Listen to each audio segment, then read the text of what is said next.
All right, I'll try to get everybody started here. If I call on you, ask your question, and we'll try to get everybody on the list included. I'll start today with Mark Weiser. Mark, question? Hey, Dell, how are you? Hey, Mark, how are you? Good. I want to start with, you've been with Kirby on this staff, I guess, since his first season.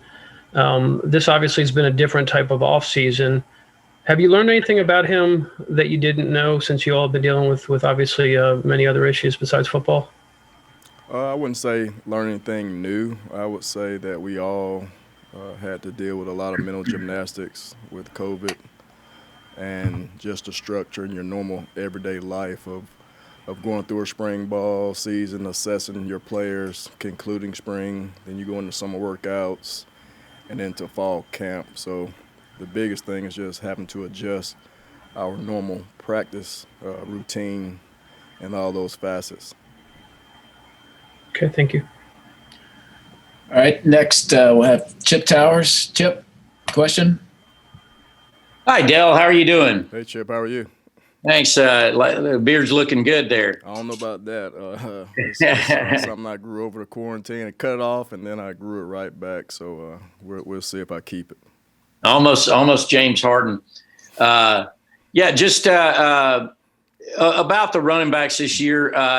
You've obviously been doing this for a long time. I'm just, where do you think this groups, have you had a transition that I guess is as significant as this? Because it seems like almost every year you've been around, there was a guy that was pretty clear he was going to be the successor. Certainly we all feel like Zeus is that guy, but it seems like more of a complete overhaul maybe than you've had. Is that true, or how do you assess what you're having to figure out to get on the field? First off, I think we have a great room. All of our guys are very, very talented. They all bring certain qualities to the game of football. Losing DeAndre Swift was a big loss, but we definitely have 5 guys that are capable and will do a good job this year. Okay, next we'll go to Anthony Dasher. Dash. Hey, Dale, how are you today? Good, how are you? Good, man. How much easier does it make your job knowing that, these days it seems like you don't see a lot of running backs coming in feeling like they've got to be the guy, and understand that sharing the wealth is actually a good thing as far as the future goes? It's definitely a good thing. It's definitely a philosophy of ours. We feel like the more guys that we can play to keep our running backs fresh, they're able to be more explosive, have less mental breakdowns, and they're able to assess the game and stay involved in the game and execute at a high level when their number is called. So it definitely benefits us having a multitude of guys, and like I say, reliability and accountability is a big factor, and I feel very confident with this group. Okay, next on the list, Seth Emerson. Seth? Hey, Dell. This is a weighty issue, but it's probably something you've thought about a little bit. With the context of everything going on from the social justice movement, coronavirus, why is it important to play college football? What can you all do? What is the benefit of playing college football with everything going on? I just feel like it brings normalcy. Football and in particular athletics in general, I think it allows everyone to move away from that space and look at and enjoy the game we all grew up loving. I think it's really, really good for our kids, being cooped up and not being able to do spring ball and just their normal routine, being able to come back and practice and have the social interaction, the everyday interaction we have with our players has been beneficial to them as well as us as coaches. It was tough sitting in the house, having to do all your sessions and meetings through via Zoom.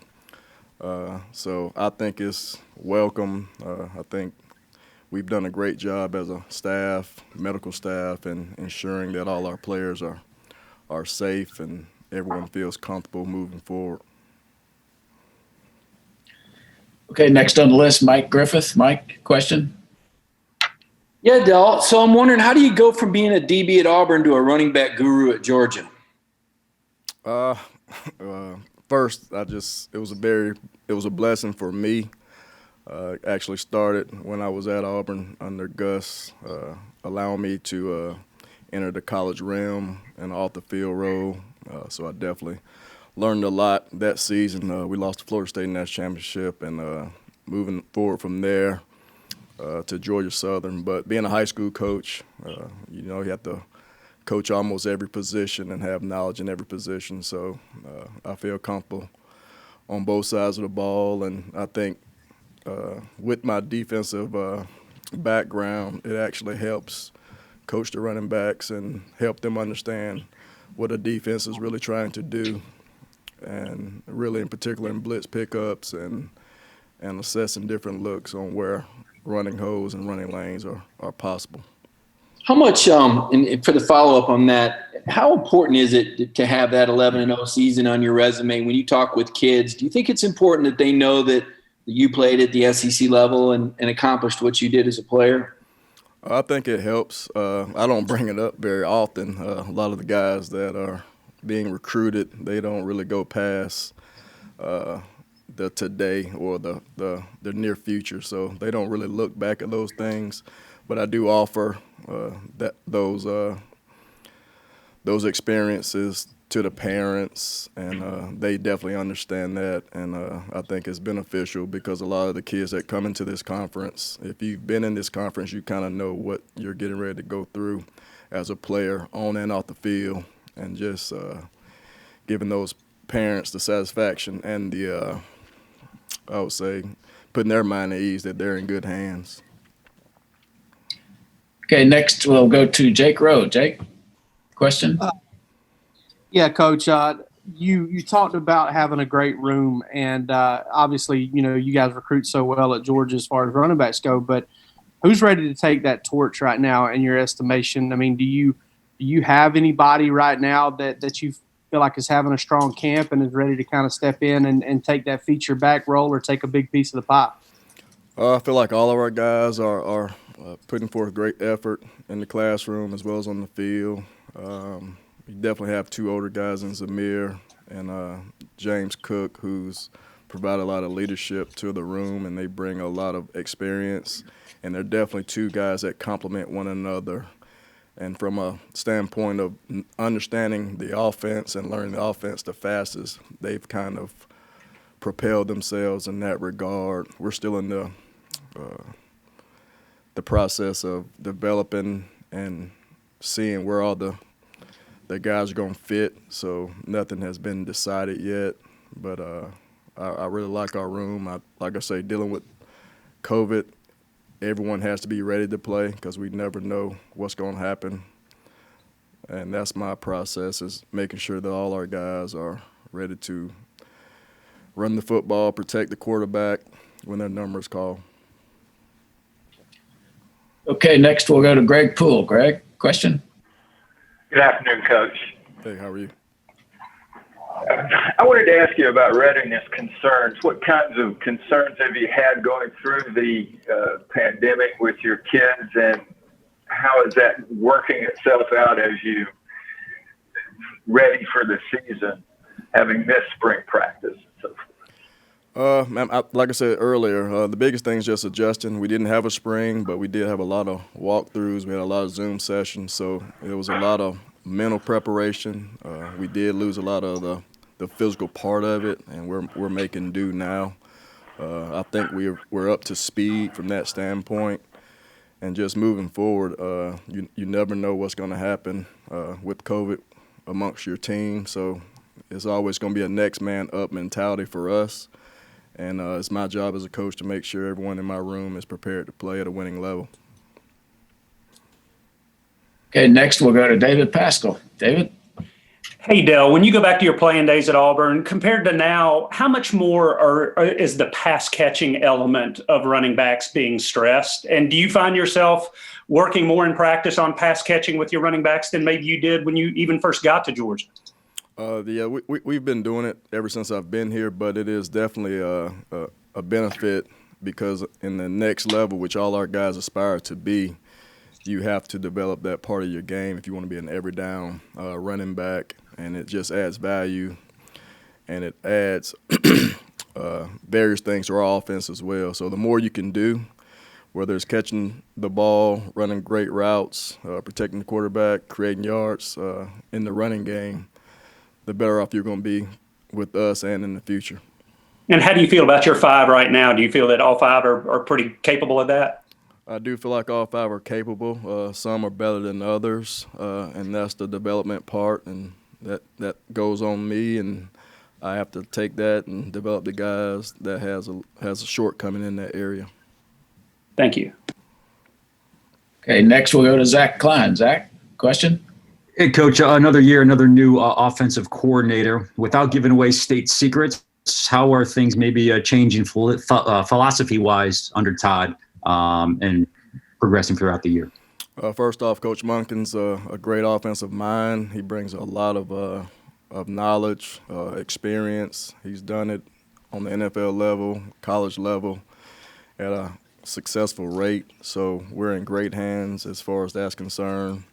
I think we're going to be a balanced football team, and I think we're going to try to put our players in the best position to be successful, whether it's running, throwing the ball, or both. So I think that's going to be a wait and see deal.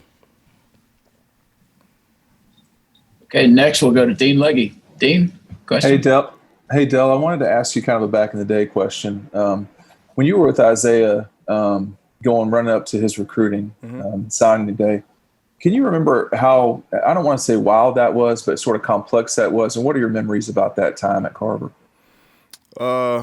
It was definitely a time where he was considered one of the best backs in the country. Every college was pursuing his services.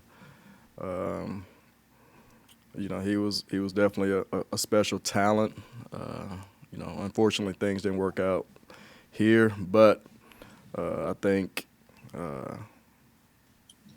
he still proved that he was a NFL quality player despite the shortcomings here at the University of Georgia. And, I still talk to him to this day, and he's doing well, has a son of his own. So very proud of having coached Isaiah along with all the other guys I've coached there at Carver. Do you think, Dell, do you think that recruiting has changed a lot in that time? I mean, you're recruiting guys like Isaiah now. What's the difference between now and then? Is there more attention now? I think there is, just because of the social media piece has increased and kind of sped up things. We get a large quantity of film and suggestions from coaches, services through social media, and I think kids promote themselves a lot more through social media, and they can get in contact with us via that route as well. So it's definitely sped up the process and created us as coaches to evaluate kids at an earlier rate. Okay, next on the list we'll go to Jed May. Jed, question? Hey, Coach. When we talked to Coach Monken last week, or whenever it was, he mentioned something about maximizing the offensive players' skill sets. How do you see that working out with the running backs you have, especially when you've got guys who seem to have different skill sets, like Zamir and James, for example? Just like he said, I mean, every running back and every player on our offense has a stronger quality than others, and it's up to us as coaches to put those guys in the most successful position where we can be successful as a team, and at the same token, making sure we play at a high level, high standard, not turn the ball over, and play clean football. So just moving forward, I think we will use those guys in the correct manner. And like I say, if they have a deficit, it's up to me to bring that deficit up to speed. As a follow-up to that, do you sort of envision a lot of having two of those running backs on the field at the same time going forward this year?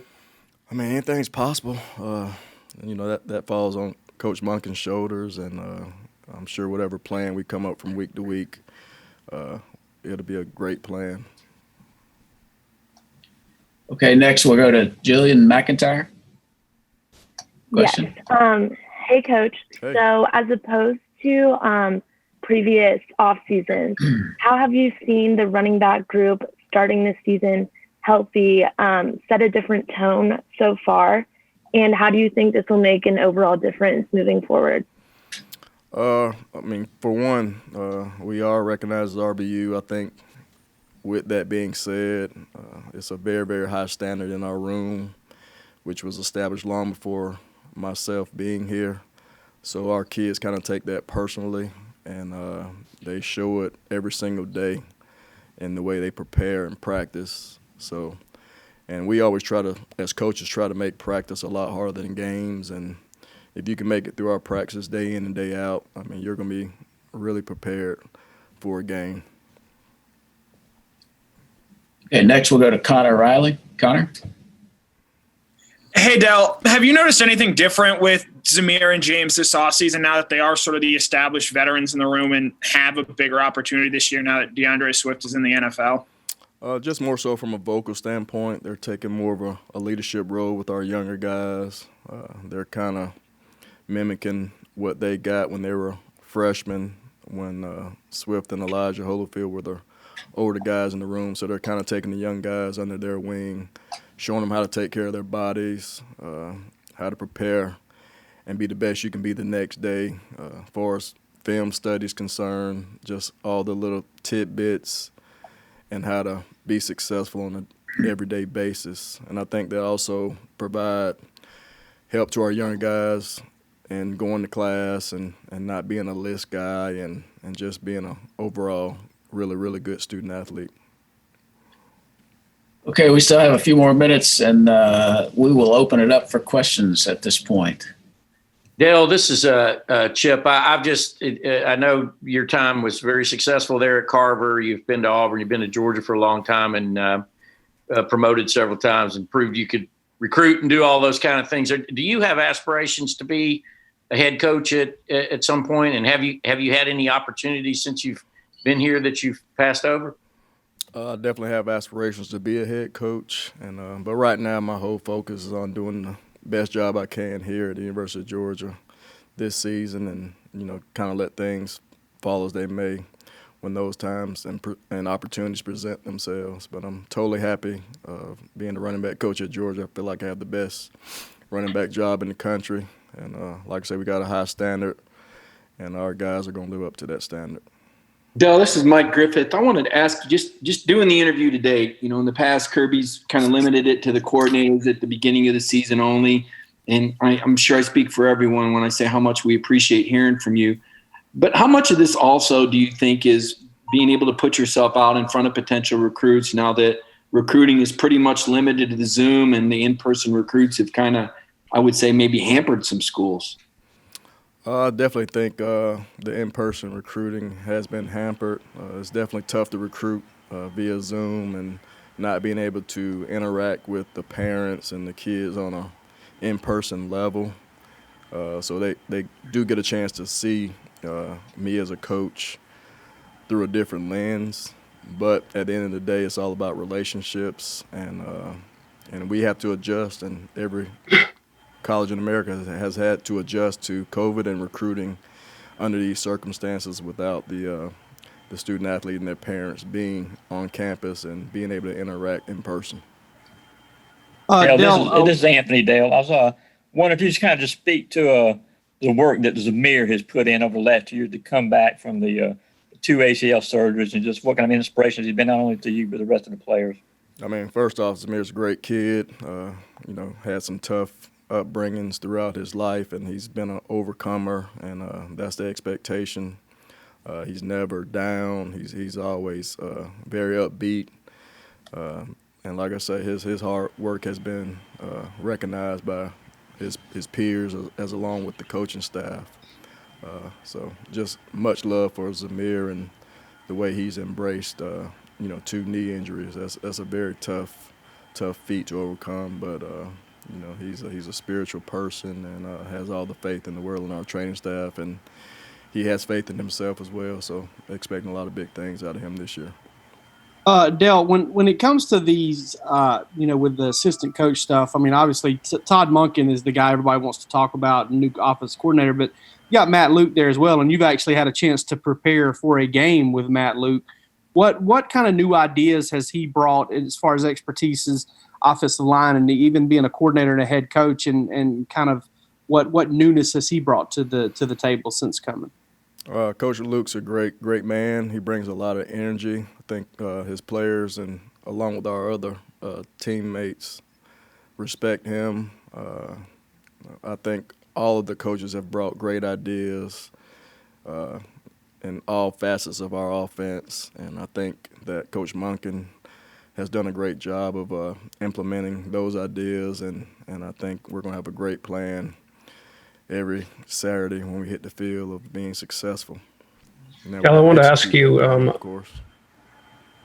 Oh, go ahead. I'm sorry. I was going to ask you: is Kendall Milton dealing with a hamstring? How long might he be sidelined? And with Edwards, what was it about him that you guys wanted him to come to Georgia? And add him to this class. I misunderstood your question. Say it one more time. Which part? Both of it? I didn't. You said Dejon, and you said Kendall. I didn't. Yeah, no, I was trying to get them both in. With Kendall, is he dealing with a hamstring? How long might he be out? No, he's not out. He's just he's been doing everything. He's just been as far as the development of just making sure we get the correct reps in. He has missed certain parts of practice. Okay, and I was asking about Edwards. You guys adding him to this class. What was it about him that you thought could fill a void? First, he was a great high school running back. Started for 4 years in the toughest division in Georgia, and he was very productive at Colquitt County. So he brings that hard-nosed mentality. He can catch the football. He can run in between the tackles. Has enough speed and burst to make explosive plays. So love everything about Dejon and his work ethic. Considering the running backs and the O-line work kind of hand in hand with some of those big fellas not there anymore, how does the O-line look opening up the holes for you guys so far? I think our O-line will be fine. I think we're all a work in progress at every position, and that's what camp is for, and that's what we're gearing our efforts towards. And as we progress closer to our opening game and kind of scaling everything back, I see us being a very good offense. Got time for two more questions. Looking back on the Sugar Bowl, do you think there's anything that Zamir, James, and Kenny picked up preparing for that game without DeAndre being as big of a factor and Harrion being there? Like I said, our guys prepare each and every week like they're the guy, and that's the expectation. So preparation in the Sugar Bowl wasn't any different than preparation for any other game. So the only thing is their opportunity came, and they actually showed exactly why they're here, and like I said, I love my room, I love my guys, and they're going to be a force to be reckoned with this year. Dell, twice during your time at Georgia, you've had two different running backs finish the season with more than 1,000 yards rushing apiece. I think it was 2017 and 2018. Is that kind of the expectation for James and Samir this year, since it seems likely they'll share the majority of the carries in the backfield? Expectations not about statistics for me. It's just more so about wins and losses and how we can be successful, limit our mental errors, and making sure we protect our quarterback and take care of the football. As long as we do those things, the individual accolades will come.